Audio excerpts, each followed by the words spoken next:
मधुबन के बाबा, मधुबन के बाबा मुरली वाले, आपका क्या कहना, आपका क्या कहना। ओम शांति। आज 18 जुलाई 2026 के साकार मधुर महावाक्य हैं। आज मीठे मीठे बाप दादा बोले, मीठे बच्चे, इस पुरानी दुनिया में जिस प्रकार की आशाएं मनुष्य रखते हैं वह आशाएं तुम्हें नहीं रखनी है, क्योंकि यह दुनिया विनाश होनी है। पापा ने कहा, मीठे बच्चे, इस पुरानी दुनिया में जिस प्रकार की आशाएं मनुष्य रखते हैं वह आशाएं तुम्हें नहीं रखनी है, क्योंकि ये दुनिया विनाश होनी है। पापा ने आज प्रश्न पूछा कि संगम युग पर कौन सी आश रखो तो सब आशाएं सदा के लिए पूरी हो जाएंगी। उत्तर में पापा ने कहा, हमें पावन बन बाप को याद कर उनसे पूरा वर्षा लेना है। सिर्फ यही आश हो, इसी आश से सदा के लिए सब आशाएं पूरी हो जाएंगी। आयुष्मान भव, पुत्रवान भव, धनवान भव, सब वरदान मिल जाएंगे और सतयुग में सब कामनाएं पूरी हो जाएंगी। मुरली का गीत है, तुम ही हो माता पिता, तुम ही हो। ओम शांति। मीठे मीठे रूहानी बच्चों अर्थात आत्माओं प्रति परमपिता परमात्मा ये समझा रहे हैं, तुम जानते हो कि बेहद का बाप हमको वरदान दे रहे हैं। वो लोग आशीर्वाद देते हैं, पुत्रवान भव, आयुष्मान भव, धनवान भव। अब बाप तुमको वरदान देते हैं, आयुष्मान भव। तुम्हारी आयु बहुत बड़ी होगी, वहाँ पुत्र भी होगा तो वह भी सुख देने वाला होगा। यहाँ जो भी बच्चे हैं दुख देने वाले हैं, सतयुग में जो बच्चे होंगे सुख देने वाले होंगे। अभी तुम जानते हो कि बेहद का बाप बेहद सुख का वर्षा दे रहे हैं। बरोबर हम आयुष्मान धनवान भी बनेंगे। अभी कोई भी कामना दिल में नहीं रखनी है। तुम्हारी सब कामनाएं सतयुग में पूरी होनी है। इस नरक में कोई भी कामना नहीं रखनी है। धन की भी कामना नहीं रखो। बहुत धन हो, बड़ी नौकरी मिले, यह भी जास्ती तमन्ना नहीं रखना है। पेट तो एक पाव रोटी खाता है, जास्ती लोभ में नहीं रहना है। जास्ती धन होगा तो वह खत्म हो जाना है। बच्चे जानते हैं कि बाबा हमको स्वर्ग का मालिक बनाते हैं। अब बाप कहते हैं, दे दान तो छूटे ग्रहण, कौन सा दान दो। यह 5 विकार हैं। यह दान में देने हैं तो ग्रहचारी छूट जाए और तुम 16 कला संपूर्ण बन जाओ। तुम जानते हो हमको सर्वगुण संपन्न 16 कला संपूर्ण यहाँ बनना है। 5 विकारों का दान देना पड़ता है। बच्चों को बाप कहते हैं, मीठे बच्चों, आश कोई भी नहीं रखो सिवाय बेहद के बाप से बेहद का वर्षा लेने। बाकी थोड़ा समय है, गाया भी जाता है, बहुत गई थोड़ी रही। बाकी थोड़ा समय इस विनाश में है, इसलिए इस पुरानी दुनिया की कोई आश नहीं रखो। सिर्फ बाप को याद करते रहो। याद से बच्चों को सतो प्रधान बनना है।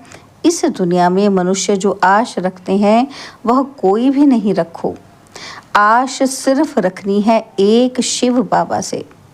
हम अपना स्वर्ग का वर्षा लेवें, किसी को कभी दुख नहीं देना है।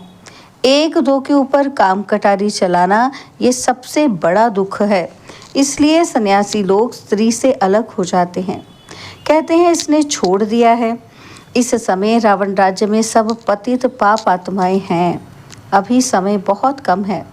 तुम अगर बाप की श्रीमत पर नहीं चलेंगे तो श्रेष्ठ नहीं बनेंगे। बच्चों को ऊंच ते ऊंच बनना है, इसलिए 5 विकारों का दान देना है तो ये ग्रहण छूट जाएगा। सबके ऊपर ग्रहचारी है, बिल्कुल ही काले बन गए हैं। बाप कहते हैं, अगर मेरे से वर्षा लेना है तो पावन बनो। द्वापर से लेकर तुम पतित बनते बनते सतो प्रधान से तमो प्रधान बन पड़े हो। तभी तो गाते हो, पतित पावन आओ, आकर हमें पावन बनाओ। तो बाप फरमान करते हैं, बच्चे अब पतित नहीं बनो, काम महाशत्रु को जीतो। इससे ही तुमने आदि मध्य अंत दुख को पाया है। बाप कहते हैं तुम स्वर्ग में बिल्कुल पवित्र थे, अब रावण की मत पर तुम पतित बने हो। तभी तो देवताओं के आगे जाकर उन्हों की महिमा गाते हो। क्या गाते हैं कि आप सर्वगुण संपन्न, संपूर्ण निर्विकारी और हम विकारी हैं। निर्विकारी होने से सुख ही सुख है। बाप कहते हैं अब हम आए हैं तुम बच्चों को निर्विकारी बनाने। अब तुम बच्चों को सब इच्छाएं छोड़नी है। अपना धंधा धौरी आदि भल करो और एक दो को ज्ञान अमृत पिलाओ। गाया भी जाता है अमृत छोड़ विष काहे को खाए। बाप कहते हैं कोई भी कामना नहीं रखो, हम याद की यात्रा से पूरे सतो प्रधान बन जाएंगे। 63 जन्म जो पाप किए हैं वो याद से ही खलास होंगे। अब निर्विकारी बनना है। भल माया के तूफान आए परंतु पतित नहीं बनना है। मनुष्य से देवता बनना है। तुम ही सतो प्रधान पूज्य देवता थे, फिर तुम ही पूज्य से पुजारी बनते हो। हम निरोगी थे, फिर रोगी बनते हैं, अब फिर से निरोगी बन रहे हैं। जब निरोगी थे तो आयु बड़ी थी। अब तो देखो बैठे बैठे मनुष्य मर जाते हैं, तो कोई भी आश नहीं रखनी है। ये सब छीछी आशाएं हैं। कांटे से फूल बनने के लिए तो एक ही फर्स्ट क्लास आश है। बाप कहते हैं मुझे याद करो तो पुण्य आत्मा बन जाएंगे। इस समय सबके ऊपर राहु का ग्रहण है, सारे भारत पर राहु का ग्रहण है। फिर चाहिए बृहस्पति की दशा। तुम जानते हो अब हमारे ऊपर बृहस्पति की दशा बैठी है। भारत स्वर्ग था ना, सतयुग में तुम्हारे ऊपर बृहस्पति की दशा थी। इस समय है राहु की दशा। अब फिर बेहद के बाप से बृहस्पति की दशा मिलती है। बृहस्पति की दशा में 21 जन्मों का सुख रहता है। त्रेता में है शुक्र की दशा। जितना जो याद करेंगे, बहुत याद करेंगे तो बृहस्पति की दशा होगी। यह भी समझा दिया है कि अब सबको वापस घर जाना है, इसलिए बाप को याद करते रहो तो विकर्म विनाश हो और तुम उड़ने लायक बनो। माया ने तुम्हारे पंख काट लिए हैं। अब तुमको मिलती है ईश्वरीय मत, जिससे तुम सदा सुखी बनते हो। ईश्वरीय मत पर तुम स्वर्ग के मालिक बनते हो, विश्व की बादशाही ले रहे हो। ईश्वरीय मत मिलती है कि बाप को याद करो तो अंतमति सो गति हो जाएगी। याद से ही विकर्म विनाश हो जाएंगे, पवित्र बन जाएंगे। पवित्र आत्मा ही स्वर्ग के लायक बनेगी। वहाँ तुम्हारा शरीर भी निरोगी होगा, आयु भी बड़ी होगी और धन भी बहुत होगा। वहाँ कभी धर्म का बच्चा नहीं बनाते। बाप कहते हैं आयुष्मान भव, संपत्तिवान भव। पुत्र भी एक जरूर होगा। इस समय बाप सभी को धर्म का बच्चा बनाते हैं। तो फिर सतयुग में कोई धर्म का बच्चा होता ही नहीं। एक बच्चा एक बच्ची है योग बल से। पूछते हैं वहाँ बच्चे कैसे पैदा होंगे? वहाँ तो है ही योग बल। ड्रामा में नूंद है। सतयुग में सब योगी हैं। श्री कृष्ण को योगेश्वर कहा जाता है। ऐसे नहीं कि श्री कृष्ण योग में रहते हैं, वो तो पूरा पवित्र योगी हैं। ईश्वर ने सबको योगेश्वर बनाया है तो भविष्य में योगी रहते हैं। बाप ने योगी बनाया है। योगियों की आयु बड़ी रहती है, भोगी की आयु छोटी होती है। ईश्वर ने बच्चों को पवित्र बनाए, योग सिखाकर देवता बनाया है। इनको कहा जाता है योगी। योगी अथवा ऋषि पवित्र होते हैं। तुमको समझाया है, तुम हो राज ऋषि। राज योग सीख रहे हो राजाई पद पाने के लिए। इस समय बाप को याद करना है। यहाँ कोई उल्टी आश नहीं रखनी है कि बच्चा पैदा हो, फिर भी विकार में जाना पड़े ना, काम कटारी चलानी पड़े। देह अभिमानी काम कटारी चलाते हैं, देही अभिमानी काम कटारी नहीं चलाते हैं। बाप समझाते हैं पवित्र बनो, आत्माओं से बात करते हैं। अब ये काम कटारी नहीं चलाओ, पवित्र बनो तो तुम्हारे सब दुख दूर हो जाएंगे। तुमको स्वर्ग का मालिक बनाते हैं। बाप कितना सुख देते हैं। बाप से तो पूरा वर्षा लेना चाहिए। बाप तो गरीब निवाज है। गाया भी जाता है कि सुदामा ने 2 चपटी चावल दी तो महल मिल गए। बाबा 21 जन्मों के लिए वर्षा दे देते हैं। यह भी समझते हो कि अब सबको वापस जाना है। शिव बाबा की स्थापना के कार्य में जितना जो मदद करे, बाबा कहते घर में यूनिवर्सिटी व हॉस्पिटल खोलो, बोर्ड पर लिख दो कि बहनों और भाइयों 21 जन्म के लिए एवर हेल्दी और वेल्दी बनना है तो आकर समझो। हम 1 सेकंड में एवर हेल्दी वेल्दी बनने का रास्ता बताते हैं। तुम सर्जन हो ना, सर्जन बोर्ड तो ज़रूर लगाते हैं, नहीं तो मनुष्यों को कैसे पता पड़े। तुम भी अपने घर के बाहर बोर्ड लगा दो, कोई भी आए उसको 2 बाप का राज समझाओ। हद के बाप से हद का वर्षा लेते आए हो, बेहद का बाप कहते हैं माम एकम याद करो तो बेहद का वर्षा मिलेगा।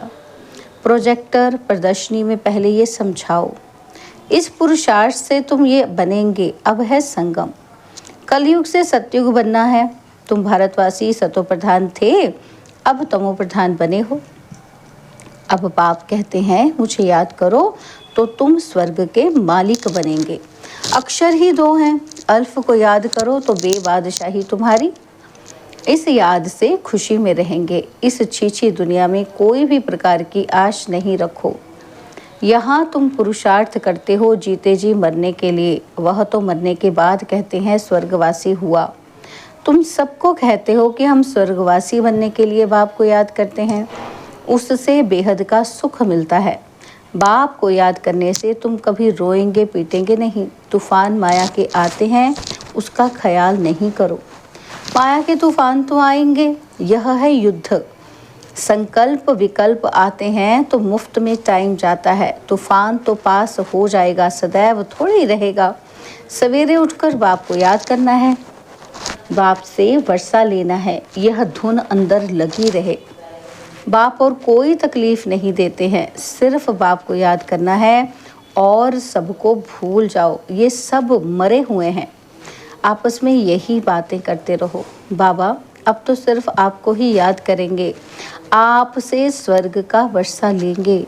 टाइम रख दो, हम 3 से 4 बजे उठकर ज़रूर बाप को याद करेंगे। चक्र भी याद रखना है, बाप ने हमें रचता और रचना की नॉलेज दी है। हम इस मनुष्य सृष्टि झाड़ को जानते हैं, हम किस जन्म कैसे लेते हैं ये बुद्धि में है। अभी फिर हम चाहते हैं स्वर्ग में फिर से आकर पाठ बजाएंगे। हम आत्मा हैं, आत्मा को ही राज्य मिलता है। बाप को याद करने से वर्षे के हकदार बन जाते हैं, यह राजयोग है। बाप को याद करते हैं, बेहद के बाप द्वारा अनेक बार विश्व के मालिक बने हैं, फिर नरकवासी बने हैं और अब फिर स्वर्गवासी बनते हैं। एक बाबा की याद से कैसे बनते हैं स्वर्गवासी? एक बाबा की याद से। बाप की याद से ही पाप भस्म हो जाएंगे, इसलिए इसको योग अग्नि कहा जाता है। तुम ब्राह्मण हो राज ऋषि, ऋषि हमेशा पवित्र होते हैं, बाप को याद करते और राजाई का वर्षा लेते हैं। अब थोड़े विकार के लिए आश रखनी है, यह शीशी आश है। अब तो पारलौकिक बाप से वर्षा लेना है। बीमार होते भी याद कर सकते हो। बाप को भी बच्चे प्यारे होते हैं और बाबा को कितने बच्चों को पत्र आदि लिखने पड़ते हैं। शिव बाबा लिखवाते हैं, तुम भी पत्र लिखते हो। शिव बाबा केयर ऑफ ब्रह्मा, हम सब शिव बाबा के बच्चे ब्रदर्स हैं। रूहानी बाप आकर हमको पावन बनाते हैं, इसलिए कहा जाता है पतित पावन। सभी आत्माओं को पावन बनाते हैं, कोई को भी छोड़ता नहीं है। प्रकृति भी पावन बनती है, तुम जानते हो सतयुग में प्रकृति भी पावन रहेगी। अभी शरीर भी पतित है, तभी तो गंगा में शरीर धोने जाते हैं, लेकिन आत्मा तो पावन होती नहीं, वह तो होगी योग अग्नि से। अच्छा, मीठे मीठे सिकिलदे बच्चों प्रति माता पिता बाप दादा का याद प्यार और गुड मॉर्निंग। रूहानी बाप की रूहानी बच्चों को नमस्ते। हम रूहानी बच्चों की रूहानी बाप दादाजी को दिलवा जान सिकवा प्रेम से नमस्ते। ओम शांति। प्यारे बाबा, मीठे बाबा, मेरे बाबा, शुक्रिया बाबा, शुक्रिया बाबा, शुक्रिया।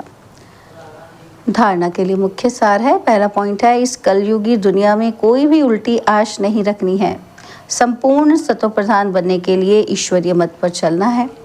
सेकंड पॉइंट है, पावन बनकर वापस घर जाना है, यही एक आश रखनी है। अंतमति सो गति, माया के तूफानों में समय नहीं गंवाना है। वरदान, बाबा ने आज हमें वरदान दिया, सदा पावरफुल वृत्ति द्वारा बेहद की सेवा में तत्पर रहने वाले हद की बातों से मुक्त भव। जैसे साकार बाप को सेवा के सिवाय कुछ भी दिखाई नहीं देता था, ऐसे आप बच्चे भी अपने पावरफुल वृत्ति द्वारा बेहद की सेवा पर सदा तत्पर रहो तो हद की बातें स्वतः खत्म हो जाएंगी। हद की बातों में समय देना यह भी गुड़ियों का खेल है, जिसमें समय और एनर्जी वेस्ट जाती है। इसलिए छोटी छोटी बातों में समय व जमा की हुई शक्तियां व्यर्थ नहीं गवाओ। स्लोगन है, सेवा में सफलता प्राप्त करनी है तो बोल और चाल चलन प्रभावशाली हो। सेवा में सफलता प्राप्त करनी है तो बोल और चाल चलन प्रभावशाली हो। बाबा के व्यक्त इशारे हैं, ज्वालामुखी ज्वाला स्वरूप स्थिति में रह शक्तिशाली याद का अनुभव करो। इसके लिए बाबा ने कहा, समय प्रमाण अब सर्व ब्राह्मण आत्माओं को समीप लाते हुए ज्वाला स्वरूप का वायुमंडल बनाने की सेवा करो। उसके लिए चाहे भट्टियाँ करो या आपस में संगठित होकर रूह रिहान करो, लेकिन ज्वाला स्वरूप का अनुभव करो और कराओ। इस सेवा में लग जाओ तो छोटी छोटी बातें सहज परिवर्तन हो जाएंगी। अच्छा, ओम शांति।